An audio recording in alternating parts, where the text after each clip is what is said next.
যে সকল বাবা মায়েরা সন্তানের সুন্নতে খাতনা নিয়ে চিন্তা ভাবনা করছেন, আজকের ভিডিও তাদের জন্য। হ্যালো এভরিওয়ান, আসসালামু আলাইকুম। কেমন আছেন সবাই? আশা করছি সবাই ভালো আছেন। আগেই বলে নিচ্ছি, আমি কোনো ডাক্তার বা কোনো পরামর্শদাতা নয়। আসলে আমি আমার বাস্তব অভিজ্ঞতা থেকে আপনাদের কাছে কিছু শেয়ার করব।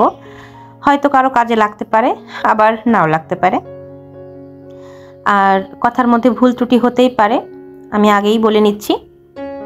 তো গত 2-3 দিন হলো আমার ছোট বাচ্চাটা একটু অসুস্থ, তার ইউরিনের রাস্তায় একটু সমস্যা হয়েছে, ময়লা পড়েছে।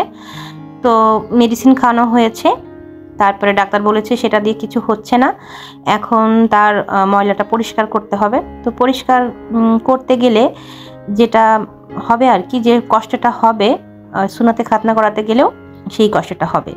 তো আমরা সুন্নতে খাতনা করানোর আগে চিন্তা ভাবনা করি যে হাজাম দিয়ে করাবো নাকি ক্যাপ পরাবো নাকি ডাক্তার দিয়ে করাবো, কোনটা করলে ভালো হবে।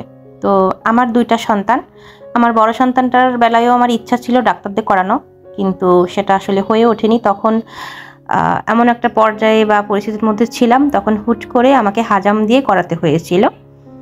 তো আর এখন আমি যেহেতু আমার বাচ্চার সমস্যা হয়েছে, তো সেজন্য ভাবলাম যে ডাক্তার দিয়েই করাই। তো দুজনকে যেহেতু 2ভাবে করিয়েছি, তাহলে কিন্তু আমি বুঝতেই পারতেছি যে কোনটাতে সুবিধা বেশি আর কোনটাতে অসুবিধা বেশি। আমি আবারও বলে নিচ্ছি, এটা একান্ত আমার ব্যক্তিগত অভিজ্ঞতা, এটার সঙ্গে কারোর মিল নাও হতে পারে। তো ওই তো আমার যেটা মনে হলো সেটা হচ্ছে যে ডাক্তার দিয়ে করালেই সুবিধাটা বেশি হয়।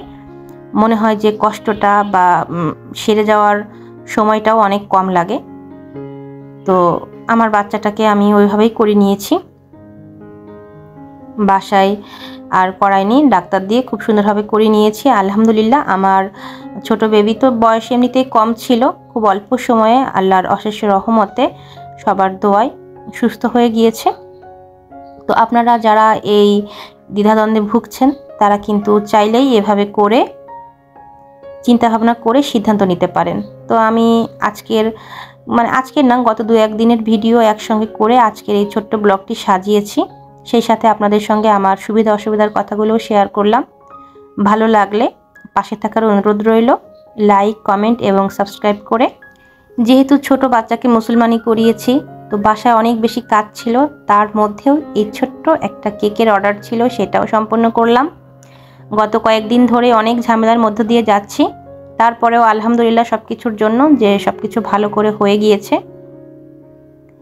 গত 2-3 দিনের ছোট্ট ছোট্ট ব্লগ দিয়ে আজকের এই ভিডিওটা সাজিয়েছি, রান্নাবান্না, কেক ডেকোরেশন থেকে শুরু করে সবকিছু।